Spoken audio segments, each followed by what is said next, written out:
Hello.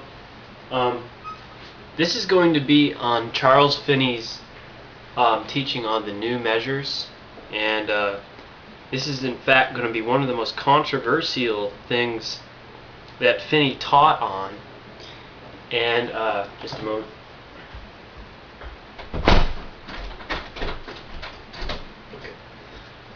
Okay.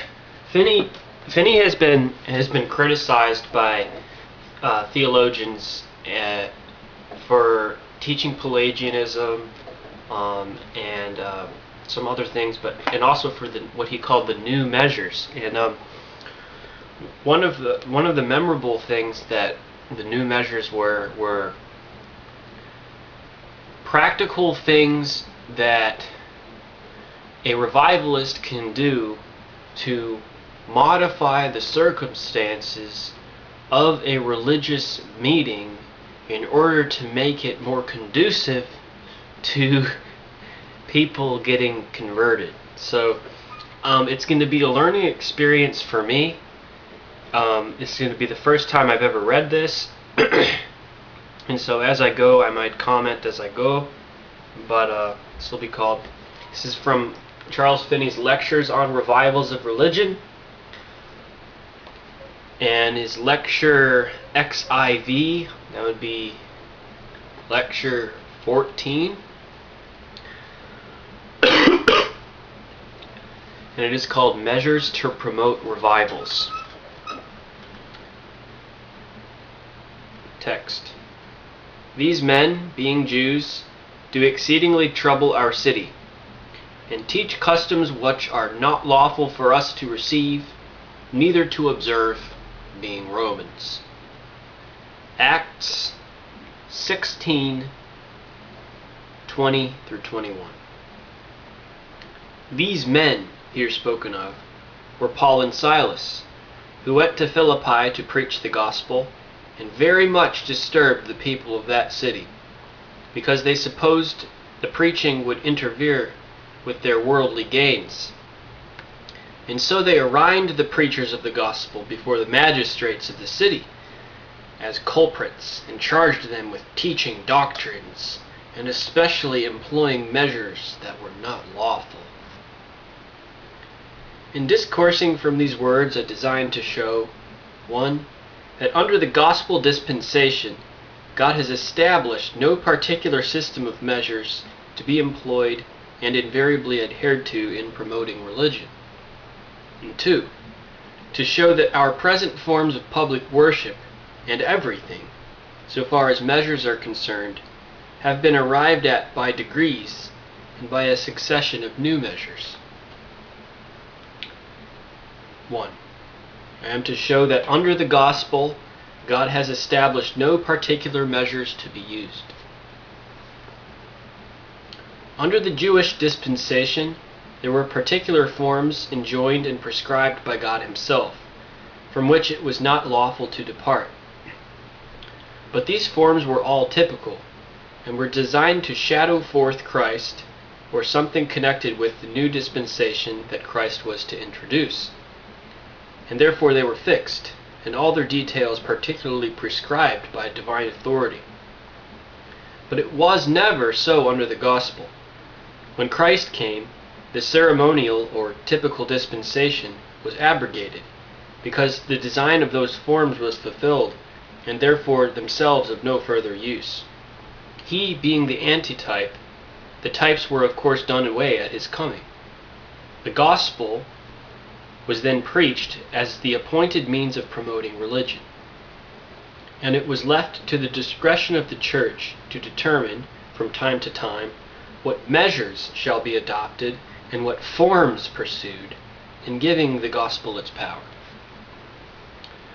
We are left in the dark as to the measures which were pursued by the apostles and primitive preachers, except so far as we can gather it from occasional hints in the book of Acts. We do not know how many times they sung and how many times they prayed in public worship, nor even whether they sung or prayed at all in their ordinary meetings for preaching. When Jesus Christ was on earth, laboring among His disciples, He had nothing to do with forms or measures. He did, from time to time, in this respect, just as it would be natural for any man to do in such cases, without anything like a set form or mode of doing it. The Jews accused him of disregarding their forms. His object was to preach and teach mankind the true religion.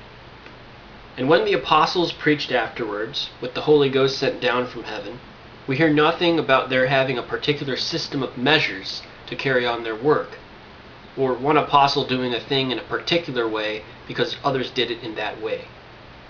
Their commission was, "Go and preach the gospel and disciple all nations." It did not prescribe any forms. It did not admit any. No person can pretend to get any set of forms or particular directions as to measures out of this commission. Do it the best way you can. Ask wisdom from God. Use the faculties He has given you. Seek the direction of the Holy Ghost. Go forward and do it. This was their commission.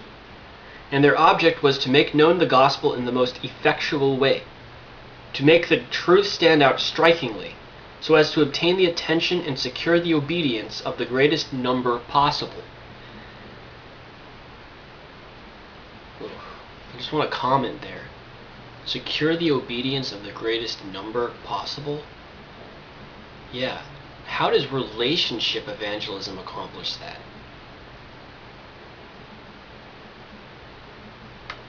I continue. No person can find any form of doing this laid down in the Bible. It is preaching the gospel that stands out prominently there as the great thing. The form is left out of the question. It is manifest that in preaching the gospel there must be some kind of measures adopted. The gospel must be gotten before the minds of the people, and measures must be taken so that they can hear it, and to induce them to attend to it. This is done by building churches, holding stated or other meetings, and so on. Without some measures, it can never be made to take effect on men. 2. I am to show that our present forms of public worship, and everything, so far as measures are concerned, have been arrived at by degrees, and by a succession of new measures. 1. I will mention some things in regard to the ministry. Many years ago, ministers were accustomed to wear a peculiar habit. It is so now in Catholic countries. It used to be so here. Ministers had a peculiar dress as much as soldiers. They used to wear a cocked hat and bands instead of a cravat or stock, and small clothes and a wig. No matter how much hair a man had on his head, he must cut it off and wear a wig. And then he must wear a gown. All these things were customary, and every clergyman was held bound to wear them, and it was not considered proper for him to officiate without them. All these had doubtless been introduced by a succession of innovations, for we have no good reason for believing that the apostles and primitive ministers dressed differently from other men. But now all these things have been given up, one by a succession of innovations or new measures, until now in many churches a minister can go into the pulpit and preach without being noticed, although dressed like any other man. And when it was done in regard to each one of them, the church complained as much as if it had been a divine institution that was given up. It was denounced as an innovation. When ministers began to lay aside their cocked hats and wear hats like other men, it grieved the elderly people very much. It looked so undignified, they said, for a minister to wear a round hat. When, in 1827, I wore a fur cap, a minister said, "That was too bad for a minister."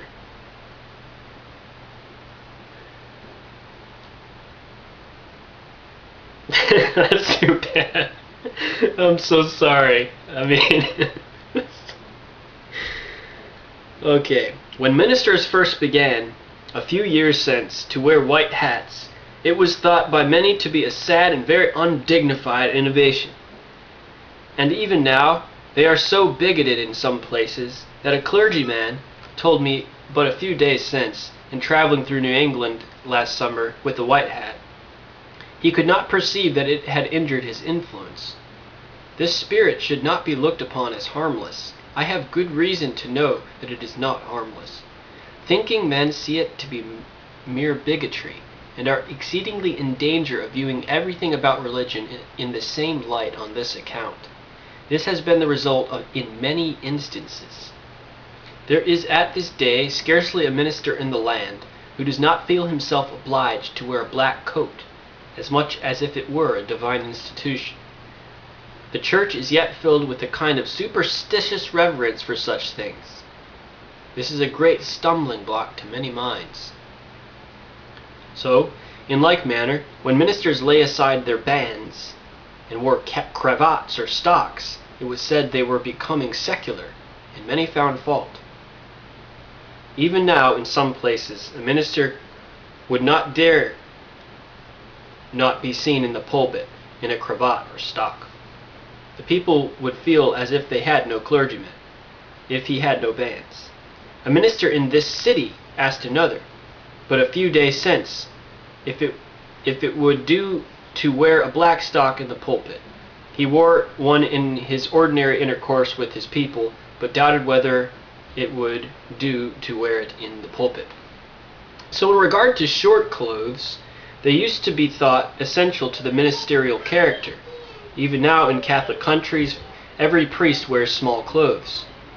Even the little boys there, who are training for the priest's office, wear their cocked hats and black stockings and small clothes. This would look ridiculous among us. But it used to be practiced in this country.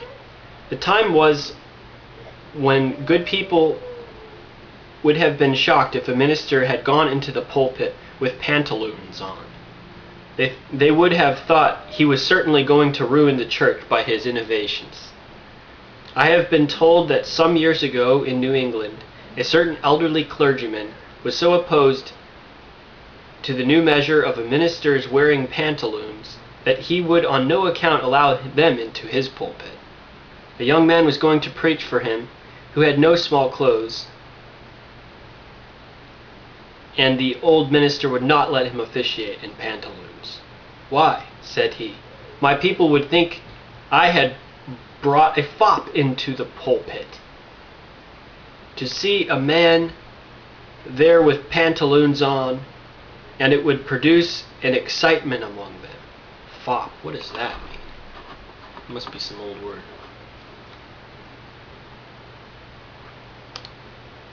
Just a moment on the word fop. What is a fop? F-O-P. A man who is excessively vain and concerned about his dress, appearance, and manners. There you go. Other words, other synonyms are a dandy, a popinjay, a peacock. Oh my gosh. Okay. So, don't dress like a peacock when you're preaching the gospel, okay? Oh. And so finally the young man was obliged to borrow a pair of the old gentleman's clothes, and they were too short for him. It made a ridiculous figure enough. But anything was better than such a terrible innovation as preaching in pantaloons. But reason has triumphed. Just so it was in regard to wigs. I remember one minister who, though quite a young man, used to wear an enormous white wig. And the people talked as if there was a divine right about it, and it was as hard to give it up, almost, as to give up the Bible itself. Gowns also were considered essential to the ministerial character. And even now, in many congregations in this country, the people will not tolerate a minister in the pulpit unless he has a flowing silk gown and enormous sleeves as big as his body. Even in some of the congregational churches in New England, They cannot bear to give it up. Now, how came people to suppose a minister must have a gown or a wig in order to preach with effect? Why was it that every clergyman was held obliged to use these things? How is it that not one of these things have been given up in the churches without producing a shock among them? They have all been given up, one by one, and many congregations have been distracted for a time by the innovation. But will any one pretend that the cause of religion has been injured by it?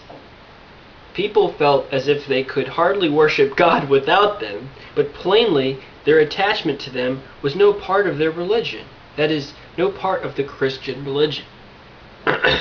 It was mere superstition. And when these things were taken away, they complained, as Micah did, "Ye have taken away my gods." But no doubt their religious character was improved by removing these objects of superstitious reverence, so that the church, on the whole, has been greatly the gainer by the innovations. Thus you see that the present mode of a minister's dress has been gained by a series of new measures. 2. In regard to the order of public worship, the same difficulties have been met in effecting every change, because the church have felt as if God has established just the mode which they were used to. 1. Psalm books. Formerly it was customary to sing David's psalms. By and by there was introduced a version of the psalms in rhyme. This was very bad, to be sure. When ministers tried to introduce them, the churches were distracted, people violently opposed, and great trouble was created by the innovation. But the new measure triumphed.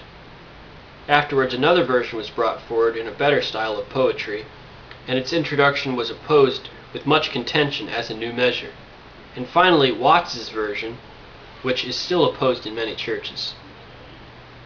No longer ago than 1828, when I was in Philadelphia, I was told that a minister there was preaching a course of lectures on psalmody to his congregation for the purpose of bringing them to use a better version of psalms and hymns than the one they were accustomed to. And even now, in a great many congregations, there are people who will go out of church if a psalm or hymn is given out from a new book. Comment: doesn't this remind you of the modern controversy between contemporary Christian music worship in church and hymns? Yes. Having a rock band for your worship versus, traditional hymns, same type of stuff going on. And if Watts's psalms should be adopted, they would succeed and form a new congregation, rather than tolerate such an innovation. The same sort of feeling has been excited by introducing the village hymns in prayer meetings. In one Presbyterian congregation in this city, within a few years, the minister's wife wished to introduce the village hymns into the female prayer meetings, not daring to go any further. She thought she was going to succeed. But some of the careful souls found out that it was made in New England and refused to admit it. It is a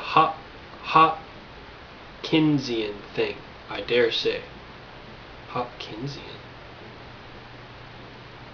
2. Lining the hymns. Formerly, when there were but few books, it was the custom to line the hymns, as it was called. The deacon used to stand up before the pulpit and read off the psalm or hymn, a line at a time, or 2 lines at a time, and then sing, and the rest would all fall in. By and by, they began to introduce books, and let every one sing from his book. What an innovation! Alas, what confusion and disorder it made! How could the good people worship God in singing without having the deacon to line off the hymn in his holy tone? For the holiness of it seemed to consist very much in the tone, which was such that you could hardly tell whether he was reading or singing. 3. Choirs. Afterwards, another innovation was carried. It was thought best to have a select choir of singers sit by themselves and sing, so as to give an opportunity to improve the music. but this was bitterly opposed. Oh, how many congregations were torn and rent in sunder by the desire of ministers and some leading individuals to bring about an improvement in the cultivation of music by forming choirs of singers. People talked about innovations and new measures, and the thought of great evils were coming to the churches, because the singers were seated by themselves and cultivated music, and learned new tunes that the old people could not sing. It did not use to be so when they were young, and they would not tolerate such new lights and novelties in the church. 4. Pitch pipes. When music was cultivated and choirs seated together, then the singers wanted a pitch pipe. Formerly, when the lines were given out by the deacon or clerk, he would strike off into the tune, and the rest would follow as well as they could. But when the leaders of choirs begun to use pitch pipes for the purpose of pitching all their voices on precisely the same key, what vast confusion it made! I heard a clergyman say that an elder in the town where he used to live would get up and leave the house whenever he heard the chorister blow his pipe. "Away with your whistle," said he. "What? Whistle in the house of God?" He thought it a profanation. 5. Instrumental music. By and by, in some congregations, various instruments were used for the purpose of aiding the singers and improving the music. When a bass viol was first introduced, it made a great commotion. People insisted they might just as well have a fiddle in the house of God. Why, it is a fiddle.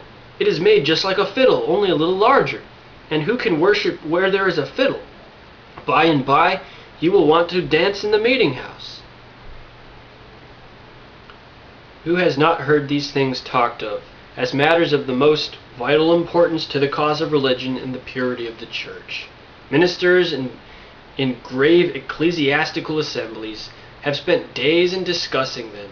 In a synod in the Presbyterian Church, only a few years ago, it was seriously talked of by some as a matter worthy of discipline in a certain church, that they had had an organ in the house of God. This within a few years. And there are many churches now who would not tolerate an organ. They would not be half so much excited to be told that sinners are going to hell as to be told that there is going to be an organ in the meeting house. Oh, in how many places can you get the church to do anything else easier than to come along in an easy and natural way to do what is needed and wisest and best for promoting religion and saving souls? They act as if they had a "thus saith the Lord" for every custom and practice that has been handed down to them, or that they have long followed themselves, however absurd or injurious. 6. Extemporary prayers. How many people are there who talk just as if the prayer book was of divine institution? And I suppose multitudes believe it is. And in some parts of the church, a man would not be allowed to pray without his book before him. 7. Preaching without notes. A few years since, a lady in Philadelphia was invited to hear a certain minister preach, and she refused because he did not read his sermons. She seemed to think it would be profane for a man to go into the pulpit and talk, just as if he was talking to the people about some interesting and important subject, and if God had enjoined the use of notes, and as if God had enjoined the use of notes in written sermons. They do not know that notes themselves are an innovation, and a modern one too. They were introduced in a time of political difficulties in England. The ministers were afraid they should be accused of preaching something against the government, unless they could show what they had preached by having all written down beforehand. And with a time-serving spirit, they yielded to political considerations and imposed a yoke of bondage upon the church. And now in many places, they cannot tolerate extempore preaching. 8. Kneeling in prayer. This has made a great disturbance in many parts of the country. The time has been in the congregational churches in New England when a man or woman would be ashamed to be seen kneeling at a prayer meeting for fear of being taken for a Methodist. For fear of being taken for a Methodist. A Methodist? And by the way, that's not talking about a United Methodist. Talking about old-time Methodists.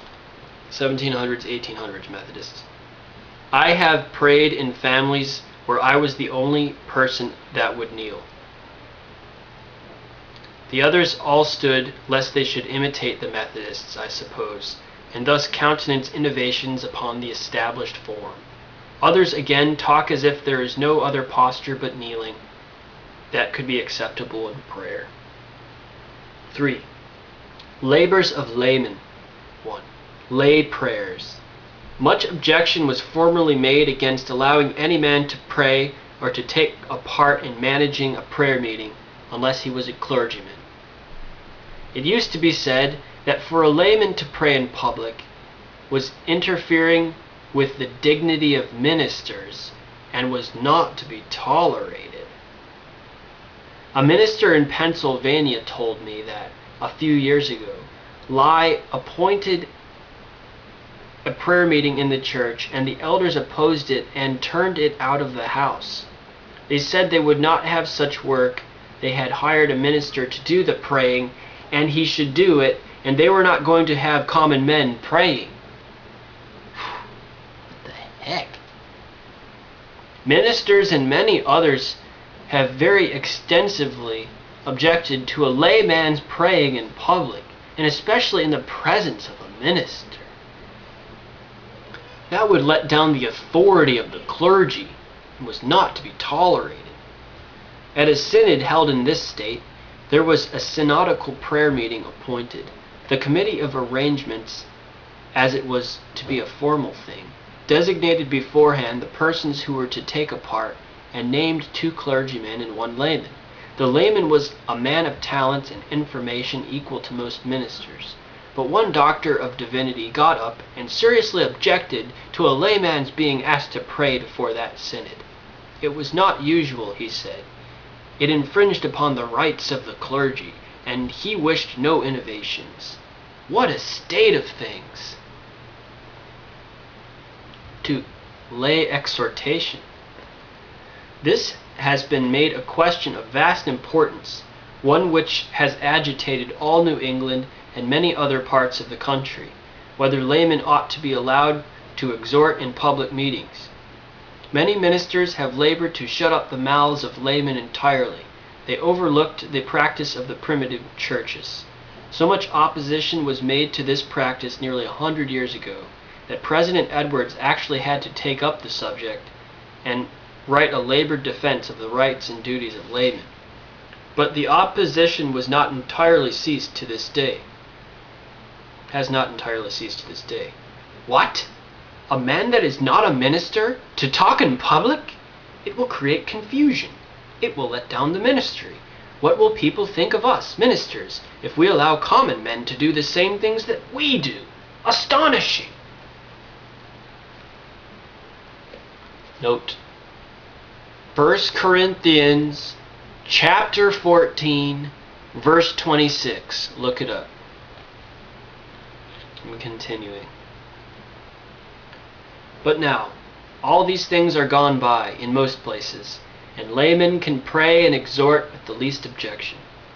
The evils that were feared from the labors of laymen have not been realized, and many ministers are glad to have them exercise their gifts in doing good. 3. Female prayer meetings. Within the last few years, female prayer meetings have been extensively opposed in this state. What dreadful things! A minister, now dead, said that when he first attempted to establish these meetings, he had all the clergy around opposed to him. Set women to praying? Why, the next thing, I suppose, will be to set them to preaching. Yeah, of course. And serious apprehensions were entertained for the safety of Zion if women should be allowed to get together to pray. And even now they are not tolerated in some churches. So it has been in regard to all the active movements of this church, missions, Sunday schools, and everything of the kind have been opposed, and have gained their present hold in the church only by a succession of struggles and a series of innovations.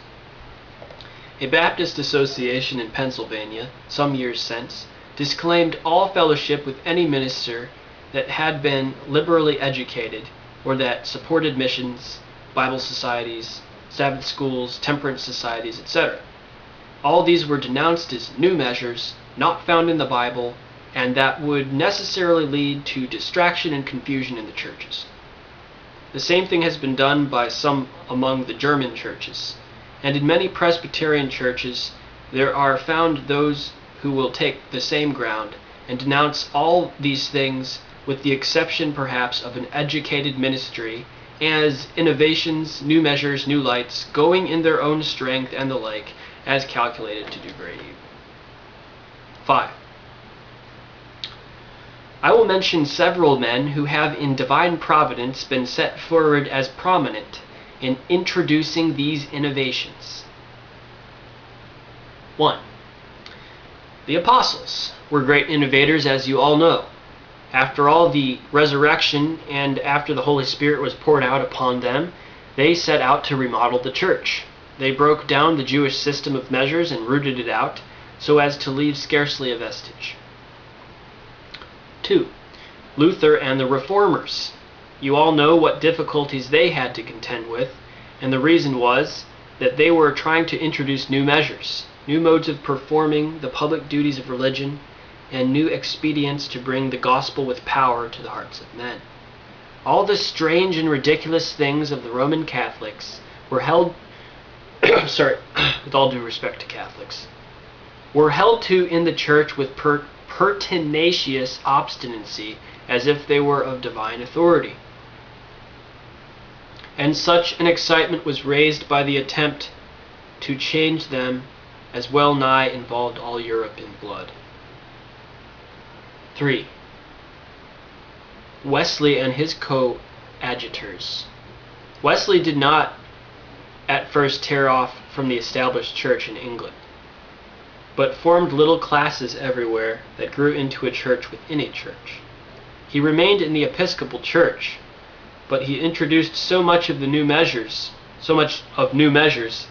as to fill all England with excitement and uproar and opposition, as he was everywhere denounced as an innovator and a stirrer up of sedition and a teacher of new things which it was not lawful to receive. Whitefield was a man of the same school, and like Wesley was an innovator. I believe he and several individuals of his associates were expelled from college for getting up such a new measure as the social prayer meeting. They would pray together and expound the scriptures, and this was such a daring novelty that it could not be borne. When Whitefield came to this country, what an astonishing opposition was raised. Often he well nigh lost his life and barely escaped by the skin of his teeth. Now everybody looks upon him as the glory of the age in which he lived, and many of our own denomination have so far divested themselves of prejudice as to think Wesley not only a good but a wise and preeminently useful man. Then almost the entire church viewed him with animosity, fearing that the innovations he introduced would destroy the church. 4. President Edwards. This great man was famous in his day for new measures. Among other innovations, he refused to baptize the children of impenitent parents. The practice of baptizing the children of the ungodly had been introduced in the New England churches in the preceding century and had become nearly universal. President Edwards saw that the practice was wrong, and he refused to do it, and the refusal shook all the churches of New England. 100 ministers joined and determined to put him down. He wrote a book on the subject and defeated them all. Because he wrote a book. It produced one of the greatest excitements there ever was in New England. Nothing, unless it was the Revolutionary War, ever produced an equal excitement. The General Association of Connecticut refused to countenance Whitefield. He was such an innovator. Why, he will preach out of doors and anywhere. Awful. What a terrible thing that a man should preach in the fields or in the streets. Cast him out. All these were devoted men, seeking out ways to do good and save souls. And precisely the same kind of opposition was experienced by all the ecclesiastical bodies, obstructing their path and trying to destroy their character and influence. A book, now extant, was written in President Edwards' time by a doctor of divinity and signed by a multitude of ministers against Whitefield and Edwards, their associates, and their measures. A letter was published in this city by a minister against Whitefield, which brought up the same objections against innovations that we hear now. In the time of the late opposition to revivals in the state of New York, a copy of this letter was taken to the editor of a religious periodical with a request that he would publish it. He refused, and gave for a reason that if he published, many would apply it to the controversy that is going on now. I mention it merely to show how identical is the opposition that is raised in different ages against all new measures designed to advance the cause of religion. 6. In the present generation, many things have been introduced which have proved useful, but have been opposed on the ground that they were innovations. And as many are still unsettled in regard to them, I have thought it best to make some remarks concerning them. There are 3 things in particular which have chiefly attracted remark, and therefore I shall speak of them. They are anxious meetings, protracted meetings, and the anxious seat. These are all opposed and are called new measures. Now, Finney is going to get in his particular modifications of his religious services that he brought in. And I would also like to say that my ministry, if it is right to call it a ministry, is largely based on WordPress, the blog, and on YouTube, which is both of those things are new measures. So obviously, I believe in new measures and keeping up with the times. All that really matters is getting the gospel into people's heads and changing their hearts. So I say, use whatever you can to keep it fresh and make people not have their mind on different things. But in his time, in the 1800s, early 1800s, this was Finney's YouTube. This was Finney's modern music. This was Finney's cultivations. Finney was very evangelistic. I mean, his whole point was to get the gospel to make people change. And so, 1. Anxious meetings. The first that I ever heard of under that name was in New England, where they were appointed for the purpose of holding personal conversation with anxious sinners and to adapt instruction to the cases of individuals so as to lead them immediately to Christ. The design of them is evidently philosophical, but they have been opposed because they are new. There are 2 modes of conducting an anxious meeting, either of which may affect the object of them. A. By spending a few moments in personal conversation and learning the state of mind of each individual, and then, in an address to the whole, take up all their errors and remove their difficulties together. B. By going round to each and taking up each individual case and going over the whole ground to each one separately, and getting them to promise to give up their hearts to God. Either way, they are important and have been found most successful in practice, but multitudes have objected to them because they were new. 2. Protracted meetings. These are not new, but have always been practiced in some form or other, ever since there was a church on earth. The Jewish festivals were nothing else but protracted meetings. In regard to the manner, they were conducted differently from what they are now, but the design was the same, to devote a series of days to religious services in order to make a more powerful impression of divine things upon the minds of the people. All denominations of Christians, when religion prospers among them, hold protracted meetings. In Scotland, they used to begin on Thursday at all their communion seasons and continue until after the Sabbath. The Episcopalians, Baptists, and Methodists all hold protracted meetings. Yet now in our day they have been opposed, particularly among Presbyterians, and called new measures, and regarded as fraught with all manner of evil. Notwithstanding, they have been so manifestly and so extensively blessed. I will suggest a few things that ought to be considered in regard to them. A.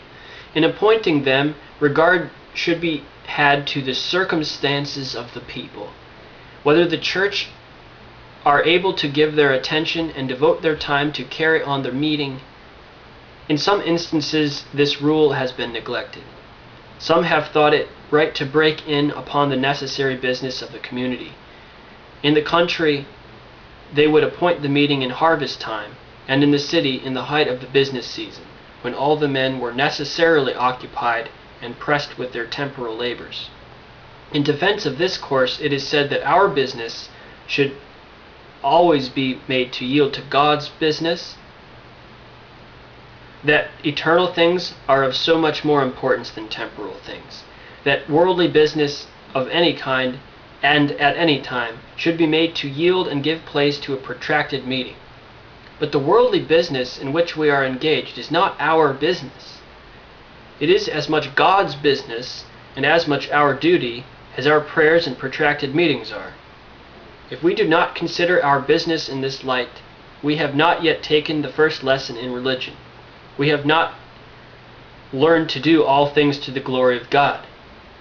With this view of the subject, separating our business from religion, we are living 6 days for ourselves and the 7th for God. Real duties never interfere with each other.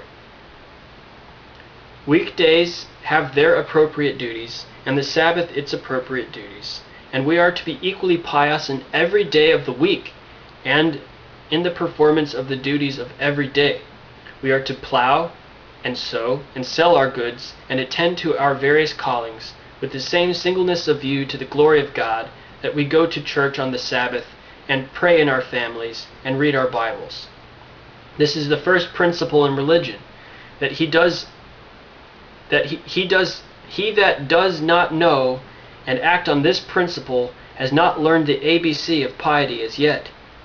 Now there are particular seasons of the year in which God, in his providence, calls upon men to attend to business, because worldly business at the time is particularly urgent and must be done at that season, if done at all.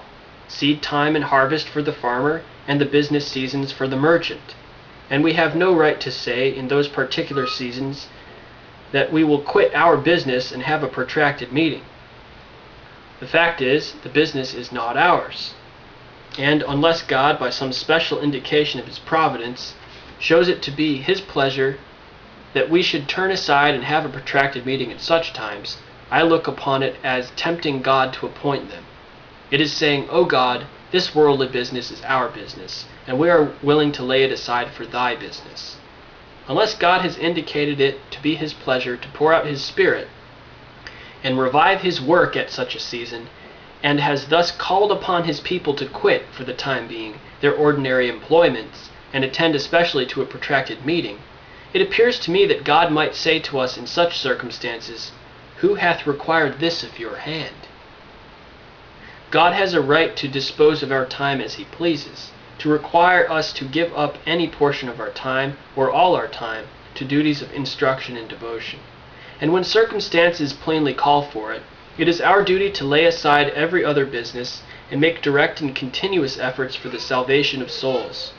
If we transact our business upon right principles and from right motives, and wholly for the glory of God, we shall never object to go aside to attend a protracted meeting wherever there appears to be a call for it in the providence of God. A man who considers himself a steward or a clerk does not consider it a hardship to rest from his labors on the Sabbath, but a privilege. The selfish owner may feel unwilling to suspend his business on the Sabbath, but the clerk, who transacts business not for himself but for his employer, considers it a privilege to rest on the Sabbath. So we, if we do our business for God, shall not think it hard if he makes it our duty to suspend our worldly business and attend a protracted meeting. We should rather consider it in the light of a holiday. Whenever, therefore, you hear a man pleading that he cannot leave his business to attend a protracted meeting, that it is his duty to attend to business, there is reason to fear that he considers the business as his own, and the meeting as God's business. If he felt that the business of the store or farm was as much as God's business as attending a protracted meeting, he would doubtless be very willing to rest from his worldly toils and go up to the house of God and be refreshed whenever there was an indication on the part of God that the community was called to that work. It is highly worthy of remark that the Jewish festivals were appointed at those seasons of the year when there was the least pressure of indispensable worldly business.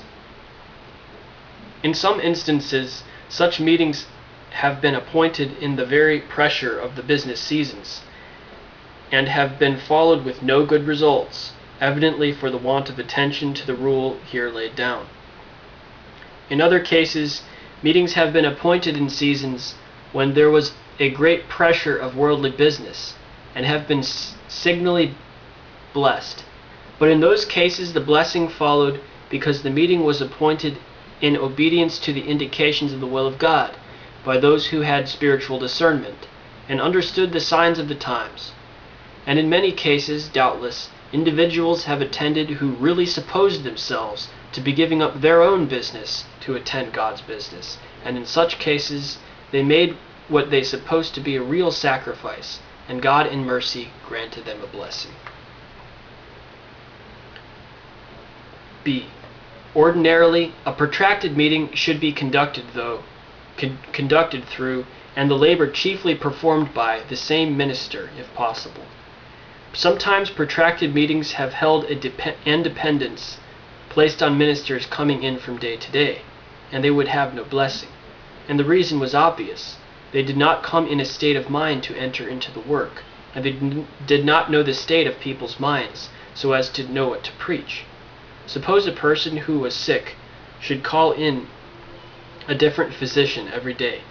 He would not know what the symptoms had been, nor what was the course of the disease or of the treatment, nor what remedies had been tried, nor what the patient could bear.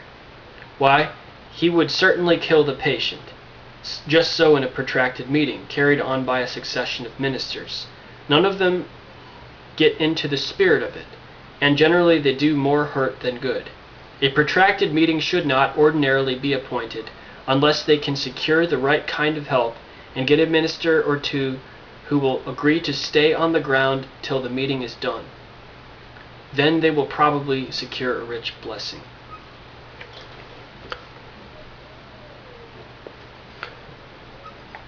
C. There should not be so many public meetings as to interfere with the duties of the closet and of the family. Otherwise Christians will lose their spirituality and let go their hold of God, and the meeting will run down. D. Families should not put themselves out so much in the entertaining strangers as to neglect prayer and other duties. It is often the case that when a protracted meeting is held, some of the principal families in the church, I mean those who are principally relied on to sustain the meetings, do not get into the work at all, and the reason is that they are encumbered with much serving. They often take needless trouble to provide for guests who come from a distance to the meeting, and lay themselves out very foolishly to make an entertainment, not only comfortable but sumptuous. It should always be understood that it is the duty of families to have as little working and parade as possible, and to get along with their hospitality in the easiest way, so that they may all have time to pray and go to the meeting and to attend to the things of the kingdom, not to food and games and nonsense with the minister at your house. E. I added that on there, by the way. By all means guard against unnecessarily keeping late hours. If people keep late hours night after night, they will inevitably wear out the body, and their health will fail, and there will be a reaction. They sometimes allow themselves to get so excited as to lose their sleep and become irregular in their meals till they break down and a reaction must come. Unless there is the greatest pains to keep regular, the excitement will get so great that nature will give way and they will run down and the work stops. In other words, don't exhaust yourself by staying up late at night time during a revival. F. All sectarianism should be carefully avoided. If a sectarian spirit breaks out, either in the preaching or praying or conversation, it will counteract all the good of the meeting. I need help with that. God help me. G. Be watchful against placing dependence on a protracted meeting as if that of itself would produce a revival. This is a point of great danger and has always been so. This is the great reason why the church in successive generations has always had to give up her measures, because Christians had come to rely on them for success. So it has been in some places in regard to protracted meetings. They have been so blessed that in some places the people have thought that if they should only have a protracted meeting, they would have a blessing, and sinners would be converted, of course. And so they have appointed their meeting without any preparation in the church, and just sent abroad for some minister of note, and set him to preaching, as if that would convert sinners. It is obvious that the blessing would be withheld from a meeting got up in this way. Leonard Ravenhill used to criticize that mentality. A lot of the Church of God and just who have come from a strong revival background, they'll say, hey, we're having a revival, it's fall revival, and it's a week-long meeting. Again, Leonard Ravenhill would say, who gives orders to the Holy Ghost? You don't call it a revival just because it's a long meeting.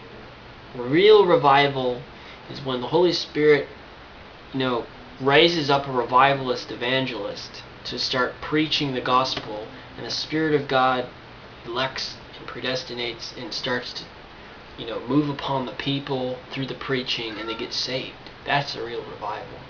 And when it comes to on a massive numerical scale, as to convert a great majority of the city, or maybe even of the state or the country. So, week-long meeting is not equal to revival. A lot of people think that that is the case.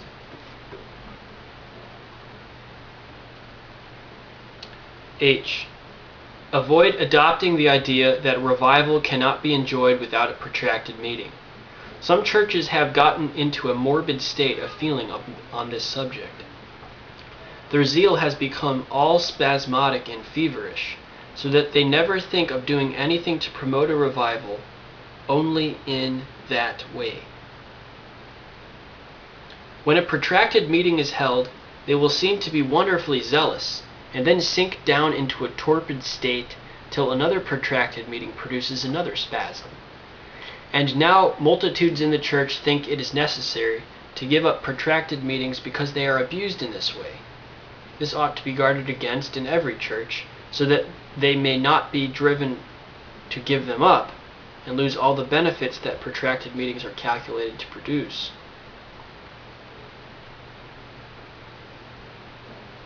Three, the anxious seat. You know what? I'm gonna call that quits for now, and I'll finish the rest of this lecture in the second part. I'll pick up at the anxious seat. Thank you for listening. God bless you.